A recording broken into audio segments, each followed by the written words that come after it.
بخشیده به تجلیل 20 سالگی وحدت ملی روز 3 ایون کاروان معرفت به ناحیه‌ای به نام میر سعید علی حمدانی آمد. شاعران و نویسندگان، روزنامه‌نگاران، سابقه‌داران مهنت، نمایندگان مقامات اجرایی حکومت دولتی ولایت شامل کاروان معرفت بودند.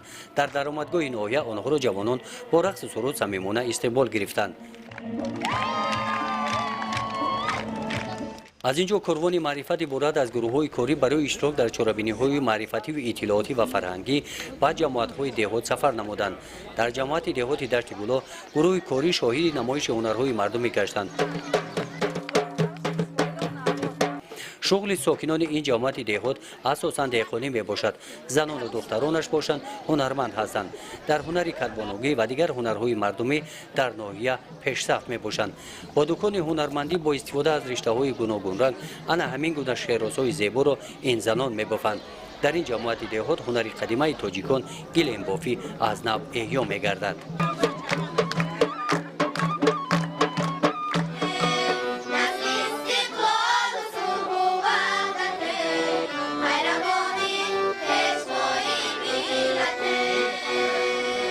گروه کاری کاروان معرفت در این روز با فعالیت کتابخانه دهاتی در جماعت دهات شناس گردید.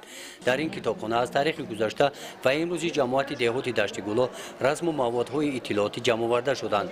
قصر فرهنگ جماعت دهات دشت گلا با طرح ملی شیفتش با گلهای رنگارنگ کرده‌کاری کرده شده است. در قصر فرهنگ محفل اولیای بهترین دایر گردید. 12 اولیای بهترین از 3 نسل عبارت از دهه‌های این جماعت دهات اشتراکچی این چاره‌بینی هستند.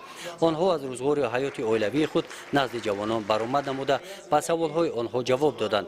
آنها قید نمودند که خوشبختی اولیه مهر و محبت همدیگر و تربیت درست فرزندان می باشد. در محفل اولیای بهترین نمایش سر و لباسهای ملی دایر گردید.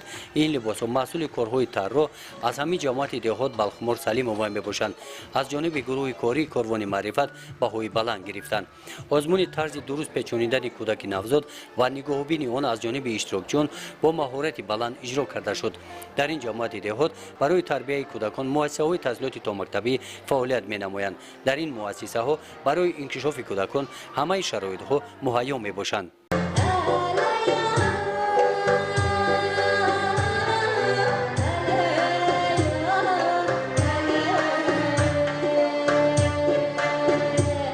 در جنبش چوربینی اولیای بهترین اشتراکچیان با تحفه‌های خاطروی قدر کرده شدند.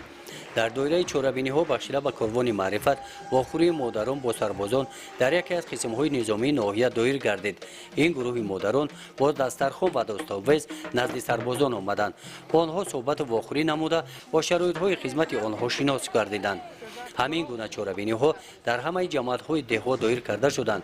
در این روز در دایره چوربینی ها بخشیده به کاروان معرفت در دهه سامانیان جماعت دهات توردیوف کاروان سلامتی، در قصر فرهنگ دهه سفیداب جماعت دهات پنجرود نمایش تئاتری، در مؤسسه تحصیلات میانه عمومی رقم 12 دهه به نام پوشکین جماعت دهات قهرمان ملاقات با ادیبان و شاعران دایر گردیدند.